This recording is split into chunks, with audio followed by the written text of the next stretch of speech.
അപ്പോൾ നമ്മൾ ചിങ്ങമാസത്തിൽ എത്തി നിൽക്കുന്നു.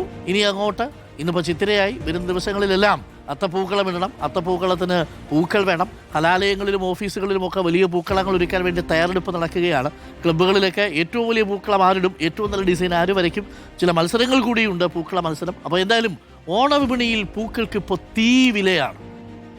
വെള്ള ജമന്തിക്ക് വില എത്രയാണെന്നറിയാമോ? 700 രൂപയായി വെള്ള ജമന്തിക്ക്. 1 കിലോ റോസ് വാങ്ങണമെങ്കിൽ 500 രൂപ നൽകണം 1 കിലോ റോസിന്. വാടാമുല്ല 400 രൂപയാണ് വാടാമുല്ലയുടെ വില. വയലറ്റ് ജമന്തിക്ക് 500 രൂപ. ബന്ദിയുടെ വിലയും ഉയർന്നിട്ടുണ്ട്. തൃപ്പൂണിത്തുറയിലെ പൂ മാർക്കറ്റിൽ നിന്ന് നമ്മുടെ ലേബി സജീന്ദ്രൻ ചേരുന്നു. ലേബി സജീന്ദ്രൻ, വെരി ഗുഡ് മോർണിംഗ്. ചിങ്ങദിനാശംസകൾ ലേബി, പുതുവത്സരാശംസകൾ. വിപണിയിൽ നല്ല തിരക്കുണ്ടെന്ന് തോന്നുന്നു അല്ലേ? ഇനി അങ്ങോട്ട് ക്ലബ്ബുകളും കോളേജുകളും സ്കൂളുകളും ഒക്കെ അങ്ങോട്ട് പൂ വാങ്ങാൻ പോവുകയാണ്. പക്ഷേ പൂ വാങ്ങാൻ എത്തുന്നവരോട് എന്താണ് ലേബിക്ക് പറയാനുള്ളത്? ഡോക്ടർ അരുൺ, പൂവിപണി സജീവമാകുന്നതേയുള്ളൂ. ഏതായാലും തൃപ്പൂണിത്തുറയിലാണ് ആദ്യം കേരളത്തിൽ ഓണം എത്തുന്നത്. അതുപോലെ തൃപ്പൂണിത്തുറയിലെ പൂ മാർക്കറ്റിലേക്കാണ് കേരളത്തിലെ ആദ്യം ഓണപ്പൂക്കൾ എത്തുന്നത്. ഇപ്പോൾ നമ്മൾ നിൽക്കുന്നത് തൃപ്പൂണിത്തുറയെ പ്രധാനപ്പെട്ട ഒരു ഹോൾസെയിൽ മാർക്കറ്റാണ്. ഡോക്ടർ അരുൺ നേരത്തെ വായിച്ച വിലയെല്ലാം ഇപ്പോൾ നമ്മൾ പുറത്തു നിന്ന് ശേഖരിച്ചതാണ്. ഈ മതിൽക്കെട്ടിന് പുറത്തേക്ക് ഇപ്പോൾ തൃപ്പൂണിത്തുറ ലായം കൂത്തമ്പലത്തിനുള്ളിലുള്ള പൂ മാർക്കറ്റിലാണ് നമ്മൾ നിൽക്കുന്നത്. ഈ പൂവിന് വലിയ വിലയാണല്ലോ. എവിടുന്നാണ് വരുന്നത്? ഞങ്ങളിവിടെ അടുത്ത് തന്നെയാണ്. സ്ഥലം ഏതാ? എരൂര്. പൂ എല്ലാ വർഷവും മേടിച്ചിട്ടാണോ? എല്ലാ വർഷവും വാങ്ങിച്ച്. ഈ എരൂരൊക്കെ നിറയെ പൂക്കള് തുമ്പയും മുക്കുറ്റിയൊക്കെ ഉള്ള സ്ഥലമാണല്ലോ. ഉള്ള സ്ഥലമാണ്, പക്ഷെ നമുക്ക് ഇപ്പൊ കിട്ടാനില്ല. അതുകൊണ്ട് എത്ര വിലയാണെങ്കിലും ഇവിടെ നിന്ന് എത്ര വിലയാണെങ്കിലും നമ്മൾ വാങ്ങിക്കും. പൂക്കൾക്കൊക്കെ വലിയ തീ പിടിച്ച വിലയാണല്ലോ. തീ പിടിച്ച വിലയാണ്. പക്ഷെ നമ്മളെ തൃപ്പൂണിത്തുറക്കാരെ സംബന്ധിച്ച് അതൊന്നും പ്രശ്നമില്ല. പൂവില്ലാത്തൊരു ഓണമില്ല. കേട്ടില്ല ഡോക്ടർ? എത്ര വിലയാണെങ്കിലും അത് വാങ്ങിച്ച്, എത്ര വിലയാണെങ്കിലും തൃപ്പൂണിത്തുറക്കാർ ഇവിടെ ഒന്ന് പൂ മേടിച്ച് നമ്മളങ്ങ് പൂവിടും. വലിയ നിറയെ ആളുകളൊക്കെ വന്ന് തുടങ്ങിയിട്ടുണ്ട്. ഇപ്പൊ കുറച്ചാൾ വന്നിട്ടുള്ളൂ. ഇത് എവിടുന്നാ നിങ്ങൾ ഈ പൂ കൊണ്ടുവരുന്നത്? നമ്മൾ കൊണ്ടുവന്നത് കോയമ്പത്തൂരിൽ നിന്ന് കൊണ്ടുവരണം. കോയമ്പത്തൂർ പിന്നെ സേലം അങ്ങനെയൊക്കെ കൊണ്ടുവരുന്നത്. പിന്നെ ചിരം കച്ചവടം നമ്മൾ പുറത്ത് ചെയ്തോണ്ട് ഇപ്പൊ അകത്താ കൊടുത്തത്. ഇപ്പൊ പുറത്തെ കച്ചവടമെല്ലാം ഇപ്പൊ ഹോൾസെയിൽ കച്ചവടമാണ്. ഇത് നിങ്ങള് നോക്കൂ, ഈ പൂക്കളൊക്കെ ഇതിനൊക്കെ ഈ ജമന്തിക്ക് വലിയ വിലയാണല്ലോ. ഇപ്പോൾ ഞാൻ പുറത്ത് ചോദിച്ചപ്പോൾ ഇതിന് 700 രൂപയാണ്. ഇവിടെ എത്രയാ വില? ഇവിടെ 3 വില, 400 ഉണ്ട്, 500 ഉണ്ട്. 700 രൂപയ്ക്കാണ് പുറത്ത്, ഇവിടെ 500 രൂപ. അപ്പൊ പുറത്ത് അതും ഓർക്കുക കേട്ടോ. പൂ വാങ്ങാൻ വരുന്നവരൊക്കെ ഓർക്കുക, തൃപ്പൂണിത്തുറ കൂത്തമ്പലത്തിനകത്ത് പൂക്കച്ചവടം ഇങ്ങനെ പൊടി പിടിക്കുന്നുണ്ട്. അവിടെ കമ്പാരിറ്റീവ്ലി വില കുറവാണ്. ഇതിന് പുറത്ത്, മതിൽക്കെട്ടിന് പുറത്ത് ഞങ്ങൾ ചോദിച്ചിടത്തൊക്കെ പൊള്ളുന്ന വില, ഇതിനേക്കാൾ വില.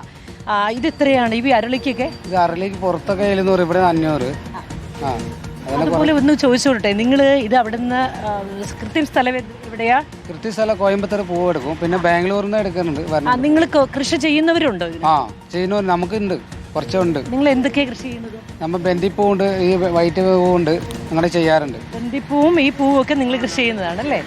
അതുകൊണ്ടാണ് വില കുറച്ച് തരണത്. അതുകൊണ്ടാണ് വില കുറച്ച് കുറവെന്ന്. ഞങ്ങൾക്കിത് വലിയ വിലയാണ്. എന്നാലും പുറത്തിനേക്കടെ വില കുറവ് നമ്മുടെ അടുത്താ. അല്ല, പുറത്ത് വലിയ വിലയാണ്. ഞങ്ങളിപ്പോൾ ഇത് എഴുതി കാണിച്ചുകൊണ്ടിരിക്കുന്നതൊക്കെ തൃപ്പൂണിത്തുറ ഈ കൂത്തമ്പലത്തിന് പുറത്ത്, മതിൽക്കെട്ടിന് പുറത്തുള്ള വിലയാണ്. ഞാൻ ഓരോന്നും ചോദിച്ചാണ് ആ വില രേഖപ്പെടുത്തിയിരിക്കുന്നത്.